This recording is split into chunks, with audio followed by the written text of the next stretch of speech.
Hola, bienvenidos a Psicomanagement, continua innovación, crecimiento, control y optimización. Hoy estamos en el capítulo 22 y vamos a hablar de lo que hay que hacer todos los años, que es revisar nuestras 5 estructuras básicas en la organización. Esas 5 estructuras nos van a llevar a ser cada vez más competentes y cada vez más diferenciados de nuestra competencia. En estas 5 estructuras vamos a maximizar valor como organización.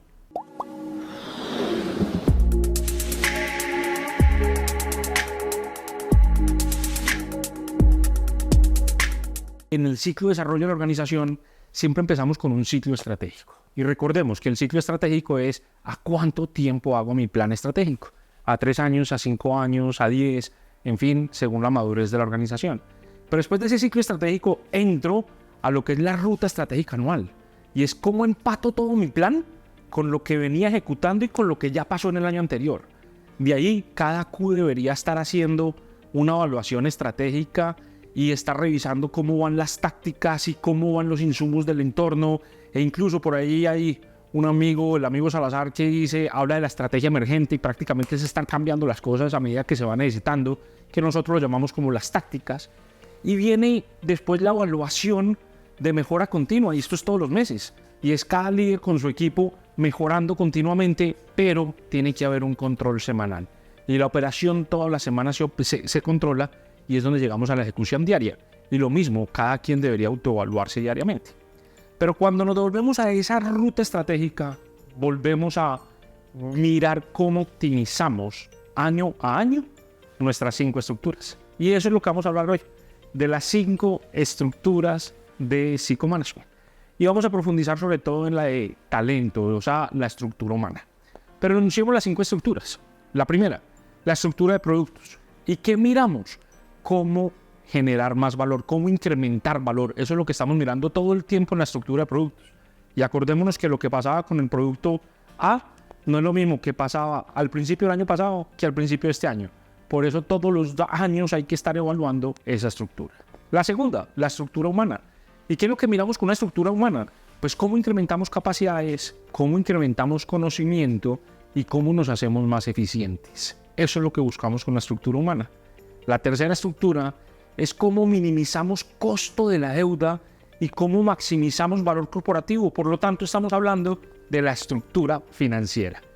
La cuarta estructura es cómo buscamos estructuras más ágiles y estructuras más livianas y cómo alineamos esas estructuras. Entonces, la estructura física que necesitamos para lograr esas alineaciones y seguir livianos por el camino. Y la última, la estructura tecnológica. Y es cómo logramos cargos inteligentes con tasa de retorno. O sea, cómo hacemos inversiones para que la labor y la operación sea cada vez más rentable. Y siempre vamos a estar buscando una matriz que tiene diferentes nombres. La matriz ERIC, que prácticamente es eliminar, reducir, incrementar y crear, o es la matriz que se habla cuando se hace co-creación de valor, del famoso libro de Océano Azul, cuando estamos entrando a cosas nuevas. Entonces, siempre buscamos cómo reducir, eliminar, incrementar y crear, y nosotros la llamamos la matriz DAR-C. ¿Por qué DAR-C? Porque es darse la oportunidad de cambiar, es darse la oportunidad de renunciar, es darse la oportunidad de generar más valor. Entonces, es darse la oportunidad de estarse transformando año a año. Y esta es la matriz que siempre tenemos como resultados después de implementar las 5 estructuras de Psicomanagement. Entonces, rápidamente hagamos un repaso de la estructura de productos. En la estructura de productos, si uno trae la matriz del Boston Consulting Group, donde dice que hay productos interrogantes, hay productos estrella, después se vuelven vaca lechera y después perros, es lo que hemos hablado durante mucho tiempo, cómo los productos nacen, crecen, se reproducen y empiezan un declive. Y conecta precisamente con el último capítulo nuestro, donde son también las organizaciones. Entonces, las organizaciones que no tienen la capacidad de lograr esa ambidestreza son las compañías que se mueren en el tiempo y no tienen cómo lograr esa perpetuidad. Utilizando esa ambidestreza como motor, recuerden que teníamos diferentes insumos. Y la primera era definir cómo competimos. Si definimos competir por precio, por nicho o por diferenciación. Y para eso incluso hablábamos de clasificar los productos en estructurales y en productos transaccionales. Y cuando cogíamos el cubo de la escalabilidad, nos permitía darnos cuenta en dónde deberíamos enfocarnos. El cubo de la escalabilidad está en el capítulo 5 de Psychomanagement y ahí decíamos es cómo minimizamos los esfuerzos pero maximizamos valor. Y teníamos 3 ejes que allá lo explicamos perfectamente. Pero hoy queremos dar un insumo y sobre todo para las empresas de B2B es cómo conectar los productos marginales, los productos estructurales con productos relacionales y productos transaccionales. Los productos marginales siempre debería ser una rentabilidad adicional. Es más, ojalá sean más rentables que los estructurales, pero no es el foco de crecimiento, o porque hay mucha competencia en el mercado, o porque no hay tanto mercado, o porque las capacidades al interior no son tan grandes para desarrollar esos productos diferenciales. Entonces los dejamos como unos productos marginales, pero cuando nos los piden, no los promocionamos y nos genera un mayor valor de organización en la rentabilidad. Incluso ni siquiera se deberían presupuestar casi en el presupuesto de ventas, para que esos sean los colchoncitos que uno va teniendo como organización. Pero sí vienen los estructurales, y los estructurales son a los que les dedicamos todo el esfuerzo. Y miren que cuando tenemos productos estructurales y productos relacionales, finalmente lo que estamos buscando son los productos donde nos vamos a posicionar. Esos son los productos que vamos a intentar ser diferentes y generar un montón de valor para nuestros clientes. Pero cuando combinamos los estructurales y los transaccionales, son productos que estamos buscando es que se vuelvan generadores de caja. Son productos que se facturan todo el tiempo y generan una caja constante. Si los correlacionamos con ese cómo compito, vamos a ver que los productos de posicionamiento siempre van a ir dirigidos a diferenciación, pero los productos de generación de caja siempre van a ir a competir por precio. Y esa es la estructura de productos. Y vamos a repasar un poquito 3 de las estructuras y vamos a hablar de la estructura financiera, la estructura física y la estructura tecnológica. Y aquí es cómo generamos mayor potencia de organización, pero cómo optimizamos la estructura. Y cuando miramos la estructura financiera, prácticamente lo que estamos mirando es nuestra estructura de deuda, cómo la hacemos más barata, cómo pagamos menos intereses, nuestra estructura de capital, quién debería apalancar la estructura de capital, los proveedores, los mismos socios, los mismos bancos, o sea, al final, cuál es la mejor estructura idónea de capital que necesita la organización acorde a su momento. Los clientes y los canales, ¿cuántas veces tenemos clientes que no nos aportan valor? Y por el contrario estamos perdiendo y ni siquiera los evaluamos. Eso es parte de la estructura financiera, saber renunciar a clientes o poner estructuras de canales que nos permiten llegar más rápido y no generar unas estructuras grandísimas de comercialización. La estructura de proveedores, cómo optimizamos la estructura de proveedores en costos y calidad. Y la estructura de aliados, cómo renunciamos a hacer una cantidad de cosas porque hay gente que ya la hace mejor que nosotros y definitivamente nos genera un montón de valor. Esa es la estructura financiera. Cuando vamos a hablar de la estructura física, pues prácticamente estamos hablando de buscar oficinas ágiles o no tener oficinas, o sea, todo acorde al nivel y al modelo de negocio y al nivel de estructura que tengamos.